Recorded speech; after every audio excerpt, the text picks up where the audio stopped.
Mapuso world premiere sang My Ilonggo Girl kung saan hindi makita ang matahom nga mga lugar kag manamit kapagkaon sa Iloilo City ginbantayan sang mga Ilonggo. Nakatutok Tess Ordales. Umpisa pa lang sang 2025 pasabog na ang dala sang GMA Network. Sa pagdulong sang newest romantic comedy nga magapakilig, magapakadlaw ka magapabilib sa mga tumalanaw, ang My Ilonggo Girl nga ginabinahan sang star of the new gen nga si Jillian Ward.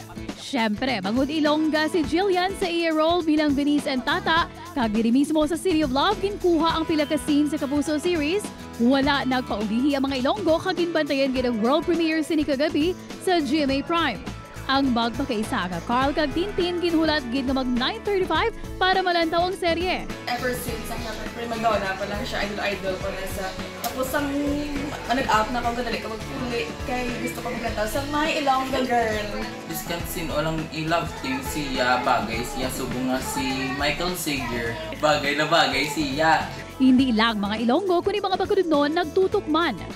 May iban nga naglantaw sa serye online. Magluwas sa aktual nga hiligay online sa ginhambal sa mga karakter, ginpakita man ang dinagyang festival. Matahom nga mga lugar sa syudad, kag syempre manamit nga mga pagkaon, bagay nga makabuligid sa turismo suno sa alkalde. I'm very happy with that. No? As a matter of fact, I posted it in my Facebook. No? Kaya tiga-support ako sina. Kita yung Ilonggo, makakuhan kita ma-proud kita, kasong kagwapa kita kay Jillian.